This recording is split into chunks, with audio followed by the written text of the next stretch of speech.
Hello my dear friend, welcome back to your own channel. तो आज की इस वीडियो में हम पढ़ेंगे need for containerisation.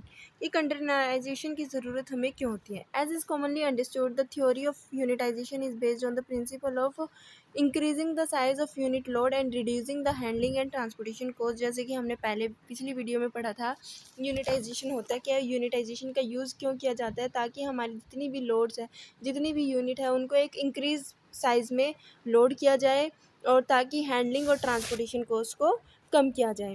Containerisation is most versatile of all unit load system.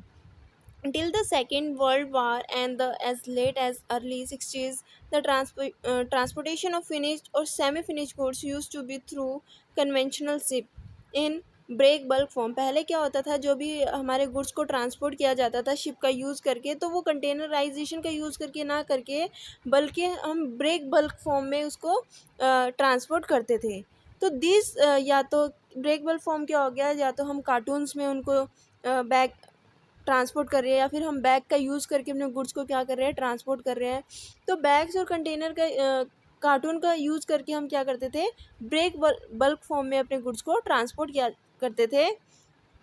These ships which had several holds, storage space, and upon arrival of the ship at the merchandise were loaded in the various holds, which due consideration to port rotation, compatibility between different merchandise, perishability due to ventilations, and stability of the ship. If a ship was to sail from port A and was to reach port F after calling intermediary port of B, C, D, and E, the loading at port A involving a great deal of planning, since port B, C, D and E cargo has to be easily accessible, covering the first port of call। यानी कि इसमें ये कहा गया है कि जब भी हम एक पोर्ट से, सपोज करो ए पोर्ट से हमें एफ पोर्ट तक जो है जो कार्गो है उसको पहुंचाना है। कोई भी कार्गो हमने पोर्ट ए से लिया और उसकी डेस्टिनेशन पॉइंट जो है वो पोर्ट एफ है, तो क्या सीधा हम पोर्ट ए से पोर्ट एफ पे जाएंगे? उसके बीच में और बहुत सारे पोर्ट आएंगे, जैसे पोर्ट बी, सी, डी और ई। इन पोर्ट से होके हमें गुजरना पड़ेगा,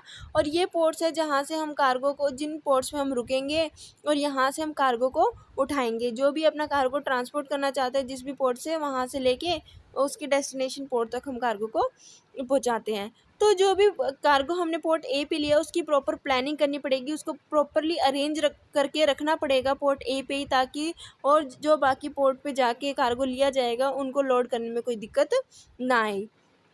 तो क्योंकि अलग अलग पोर्ट पे जाके कार्गो को लिया जाता है, उनको लोड किया जाता है, तो इसकी वजह से क्या रहता है, खतरा रहता है गुड्स के डैमेज होने का, क्योंकि इसमें लोडिंग या अनलोडिंग में टाइम भी बहुत ज़्यादा लगता है। क्योंकि पहले की अगर हम बात करें तो पहले कार्टून वगैरह का यूज़ किया जाता था गुड्स को लोड करने में, तो इससे क्या थे, चांसेस बहुत ज़्यादा थे कि जो कार्गो है वो ख़राब हो सकता है, क्योंकि डिले होने की वजह से। क्योंकि कार्टून्स को लोड करने में क्या होती है, डिले होती है, क्योंकि ये कंटेनराइजेशन की फॉर्म में नहीं है, क्योंकि ये प्रॉपर ब्रेक बल्क की फॉर्म में है, जिसकी वजह से लोडिंग या अनलोडिंग में भी टाइम लगता है। तो similarly if the port C cargo happen to be of fragile nature, यानी कि पोर्ट सी का जो कार्गो है वो कैसा नेचर का है, फ्रेजाइल नेचर का है, तो port B cargo could not be loaded, जो पोर्ट बी का कार्गो है उसको पोर्ट सी के कार्गो के ऊपर लोड नहीं किया जा सकता। यानी कि जितना भी कार्गो हम अलग अलग पोर्ट से लेंगे वो कार्गो एक के ऊपर एक रखना पड़ेगा, क्योंकि इतना स्पेस नहीं होता कि हर एक कार्गो को नीचे रखा जाए, ग्राउंड पे रखा जाए शिप के। तो जितना भी कार्गो लिया जाएगा वो ज़्यादा क्वांटिटी में लिया जाएगा, उसको पोर्ट्स पे शिप पे लोड किया जाएगा। तो हम क्या नहीं कर सकते, कार्गो को, जो कार्गो फ्रेजाइल नेचर का है, जो जल्दी ख़राब हो जाएगा, पेरिशेबल नेचर का है, उस पर हम कुछ ऐसा कार्गो नहीं रख सकते जो कि बहुत ही ज़्यादा हार्ड है, स्ट्रॉन्ग मटेरियल है, क्योंकि इससे क्या होगा, जो भी फ्रेजाइल नेचर का कार्गो है, ठीक है, जिसको मॉइस्चर में ख़राब हो जाता है, तो इन सारी चीज़ों के हमें ध्यान रखना होगा। Other consideration towards compatibility such as onion could not be coloaded with bag flour, और detonators could not be co-loaded with explosive also can not be overlooked। यानी कि जैसे कि ऑनियन का जो बैग है उसको हम उसके ऊपर हम फ्लावर वगैरह नहीं रख सकते, या फिर फ्लावर के बैग के ऊपर हम ऑनियन को नहीं रख सकते।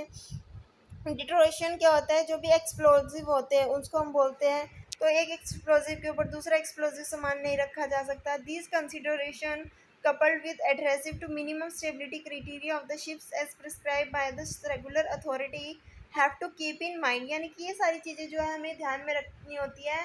पहले जो है कंटेनराइजेशन का यूज़ नहीं किया जाता था, तब की हम बात कर रहे तो तब क्या किया जाता था, यानी कि एक तरीके का डेंजर था। कुछ ऐसा सामान नीचे दब गया कि जो इजीली ख़राब हो सकता है, तो क्या होगा, लॉस होगा। लॉस अगर किसकी वजह से, शिप ओनर की वजह से हो, तो उसको पेमेंट करनी पड़ेगी। तो इन सारी चीज़ों को बचने की वजह से कंटेनराइजेशन का जो कंसेप्ट है वो लाया गया, क्योंकि जो पहले गुड्स को लोड किया जाता था, in addition such loading of break bulk in conventional ship suffer from the following limitation, यानी कि कुछ लिमिटेशंस थी। ब्रेक बल्क कार्गो को लोड किया जाता था जब शिप के अंदर, तो उसकी कुछ लिमिटेशंस को देखते हुए कंटेनराइजेशन के कंसेप्ट को लाया गया है। कुछ लिमिटेशंस थी, वो लिमिटेशन हम देख लेते हैं किस लिमिटेशन की वजह से हमने इस कंसेप्ट को चेंज किया, ब्रेक बल्क की और कंटेनराइजेशन को लाया गया। जो फर्स्ट लिमिटेशंस थी वो ये थी कि the loading of break bulk shipment on conventional ship resulting in prolong port stay which consequently effect faster turn around of trade between the countries, यानी क्योंकि लोडिंग में और अनलोडिंग में बहुत ज़्यादा टाइम लगने की वजह से जो टर्न अराउंड टाइम है वो क्या होता था, ज़्यादा लग जाता था। टर्न अराउंड टाइम का मतलब शिप का एक पोर्ट से दूसरे पोर्ट पे, डेस्टिनेशन पे जाना और फिर वहाँ से वापस वहीं पे आना जहाँ से वो गई थी। तो टर्न अराउंड टाइम में भी बहुत ज़्यादा टाइम लग जाता था, क्योंकि गुड्स की लोडिंग और अनलोडिंग में बहुत ज़्यादा टाइम लगता था, क्योंकि वो ब्रेक बल्क फॉर्म में होते थे। साथ ही the delay dispatch result in delay added to higher amount of bank interest to the shipper, यानी कि जो भी शिपर ने गुड्स को शिप किया है, क्योंकि उसकी लोडिंग में बहुत ज़्यादा टाइम लग रहा है, जब लोडिंग में टाइम लगेगा तो डिस्पैच में भी टाइम लगेगा, पहुंचने में भी टाइम लगेगा। तो जो भी उसने बैंक से अमाउंट लिया है, जो भी उसने बैंक से अमाउंट लिया है उस गुड्स को बनाने के लिए, सर्विस को बनाने के लिए, वो अमाउंट रीपे कब करेगा, जब उसका सामान इंपोर्टर तक पहुंच जाएगा। जब सामान इंपोर्टर तक पहुंच जाएगा सही सलामत, तभी तो वो पेमेंट करेगा। जितना ज़्यादा लेट होगा उतनी ज़्यादा वो बैंक की पेमेंट लेट करेगा और उसका इंटरेस्ट बढ़ता जाएगा। ये भी एक बहुत बड़ी लिमिटेशंस थी। Since the loading of the break bulk merchandise on conventional ship require special attention, यानी कि जो ब्रेक बल्क कार्गो था उसको लोड किया जाता था कन्वेंशनल शिप पे, उसके लिए हमें बहुत ज़्यादा स्पेशल अटेंशन की ज़रूरत होती थी, प्रॉपर ध्यान दिया जाना चाहिए था उस कार्गो पे। It become very difficult for the conventional ship to maintain their schedule, क्योंकि जो भी कन्वेंशनल शिप थी उनके लिए बहुत ज़्यादा डिफिकल्ट हो जाता था अपने स्केड्यूल को मेंटेन करना। स्केड्यूल को मेंटेन करना मतलब जिस टाइम पे शिप को कहा गया आने के लिए, वो उस टाइम पे उस पोर्ट पे नहीं पहुंच पाती थी, क्योंकि हो सकता है कि लोडिंग में टाइम बहुत ज़्यादा लग रहा है, क्योंकि जो कार्गो है वो ब्रेक बल्क फॉर्म में है। ठीक है। The erratic schedule result in inventory imbalance and prevented the buyer from adhering to commitment to his retailer, यानी कि जब स्केड्यूल प्रॉपर नहीं था, टाइम प्रॉपर नहीं था, तो कार्गो आने में बहुत ज़्यादा देर हो जाती थी, कार्गो आने में देर हो जाती थी, इसलिए जो भी जिनको भी आगे सेल किया होता था, ठीक है, उनको भी दिक्कत होती थी। This often result in unnecessary बिकरेज among supplier, buyers और retailer which affected the country's trade, यानी कि अगर लेट हो रही है तो इससे ट्रेड में भी बहुत ज़्यादा इफेक्ट पड़ेगा। हो सकता है लेट होने की वजह से जो सामान है वो ख़राब हो जाए, या फिर ऑर्डर कैंसिल हो जाए। शिपर ने सामान भेज दिया, उसको कहा, शिपर ने, एक्सपोर्टर ने इंपोर्टर को कहा कि मैं तुम्हारा जो सामान है वो 2 दिन के अंदर अंदर तुम्हारे तक पहुंचा दूंगा, शिप कर दूंगा, लेकिन शिपमेंट में, कन्वेंशनल शिप में इतना टाइम लग गया कि वो सामान पहुंचते पहुंचते 5 दिन में पहुंचा। तो हो सकता है इस केस में क्या करे, शिपर जो भी हमारा एक इम्पोर्टर है वो उस कार्गो को कैंसिल कर दे और इस केस में शिपर का लॉस हो जाए।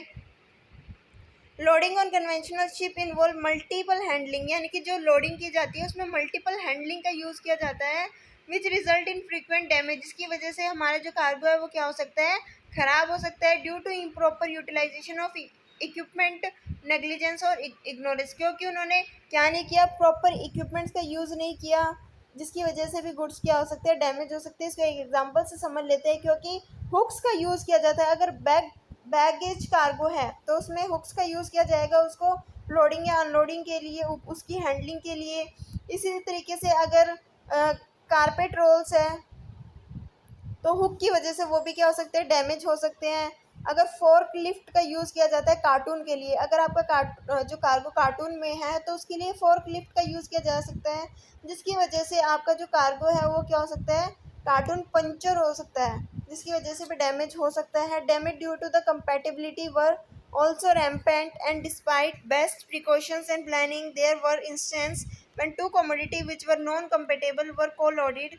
This result in not damaging the commodity but at times in serious accident. यानी क्या होती है, दो अलग अलग नेचर की कमोडिटी एक ही कंटेनर शिप में रख दी, ठीक है, ब्रेक बल्क कार्गो में, तो इससे डैमेज के चांसेस बहुत ज़्यादा बढ़ जाते हैं कमोडिटीज़ के बीच में. Keeping in mind the constant of the loading on the conventional ship, जो भी कॉन्स्टेंट से जो भी प्रॉब्लम आई थी लोडिंग के वक्त कन्वेंशनल शिप में, उन चीज़ों को ध्यान में रखते हुए गुड्स को इंश्योरेंस किया जाता है. तब गुड्स को इंश्योरेंस किया जाता है, गुड्स ब्रेक बल्क की फॉर्म में होगा तो इंश्योरेंस कॉस्ट भी क्या होगी, बहुत ज़्यादा आएगी, ताकि जो भी कॉन्टेंजेंसीज हैं उनको कवर करने के लिए. This result in an increase cost of merchandise making it non competitive for export. यानी कि जो शिपर्स है गुड्स को एक्सपोर्ट कर रहे हैं और जो इम्पोर्टर है गुड्स को क्या कर रहे हैं, इम्पोर्ट कर रहे हैं, क्योंकि वो गुड्स जो है वो कम प्राइस में अवेलेबल हो रहे हैं as compare to other country या उसकी खुद की कंट्री से. लेकिन अगर हम गुड्स को एक्सपोर्ट कर रहे हैं, शिप्स का यूज़ करके कर रहे हैं, साथ ही साथ हम गुड्स को इंश्योर करा रहे हैं तो वो ख़राब ना हो. लेकिन अगर हम ब्रेक बल्क फॉर्म में गुड्स को ट्रांसपोर्ट कर रहे हैं, शिप कर रहे हैं, शिपमेंट कर रहे हैं गुड्स की, तो अगर हमारा जो शिपमेंट ब्रेक बल्क फॉर्म में होगा तो उसमें इंश्योरेंस कॉस्ट भी ज़्यादा आएगी, और इंश्योरेंस कॉस्ट शिपर अपने पॉकेट से तो पे करेगा नहीं, वो किसी ना किसी तरीके से इम्पोर्टर से ही चार्ज करेगा. जब प्रोडक्ट की कॉस्ट ज़्यादा आएगी तो वो नॉन कॉम्पिटिटिव होगा, तो जो हमारा इम्पोर्टर है वो गुड्स को इम्पोर्ट नहीं करेगा तो हमारी कंट्री में एक्सपोर्ट कम हो जाएगा. ये भी एक तरीके की बहुत बड़ी लिमिटेशंस थी. Break bulk storage often result in pilferage, यानी कि ब्रेक बल्क की फॉर्म में अगर गुड्स को दिया जाता है तो इससे क्या होता है, गुड्स हमारे ख़राब भी हो जाते हैं, गुड्स ख़राब हो जाते हैं, गुड्स डैमेज होते हैं, कॉस्ट बहुत ज़्यादा आती है, प्रॉब्लम बहुत ज़्यादा क्रिएट हो जाती है. अगर हुक्स वगैरह का यूज़ किया जाता है तो हुक्स की वजह से जो बैग है कार्गो बैग से वो ख़राब हो जाते हैं और वो पंक्चर हो जाते हैं. कार्गो में फोक लिफ्ट का यूज़ किया जाता है कार्टून्स को लोड करने में, तो उसमें कार्टून्स भी क्या हो जाते हैं, पंक्चर हो जाते हैं, ख़राब हो जाते हैं, डैमेज हो जाते हैं, पिल्फरिंग इमेज हो जाता है, इंश्योरेंस कॉस्ट ज़्यादा आती है, जिसकी वजह से जो एक्सपोर्ट है वो नॉन कॉम्पिटिटिव होता है. इन सारे रीजंस की वजह से इन लिमिटेशंस को देखते हुए कंटेनराइजेशन की नीड पड़ी. To overcome the above constant, यानी कि इन सारी प्रॉब्लम से बचने के लिए कॉस्ट कम आए, ठीक है, हमारा प्रोडक्ट जो है वो जल्दी शिप हो जाए, जल्दी हमारे इम्पोर्टर तक पहुंच जाए, इंश्योरेंस कॉस्ट कम आए, इन सारी चीज़ों को की वजह से कंटेनर का यूज़ किया. And also to reduce the cost of the ship owner and the improve the turn around time ships, solution were found in the concept of containerization की फॉर्म में एक सोल्यूशन निकला which completely change the conventional method of ocean transportation in develop countries, जिसने develop countries का जो ये concept था वो पूरी तरीके से चेंज करके रख दिया. जो लिमिटेशन थी वो सारी लिमिटेशन क्या हो गई, ख़त्म हो गई कंटेनराइजेशन. ये अपॉर्चुनिटी जो है अब डेवलपिंग कंट्रीज भी अपनाना चाह रही है and gain equal popularity in developing countries के अंदर भी इस कंटेनराइजेशन के कंसेप्ट को बहुत ज़्यादा पॉपुलैरिटी मिली. तो ये वीडियो यहीं तक थी. आई होप कि आपको नीड फॉर कंटेनराइजेशन समझ आया होगा कि क्या लिमिटेशंस थी ब्रेक बल्क कार्गो की, जिसकी वजह से हमें ये कंसेप्ट लाना पड़ा.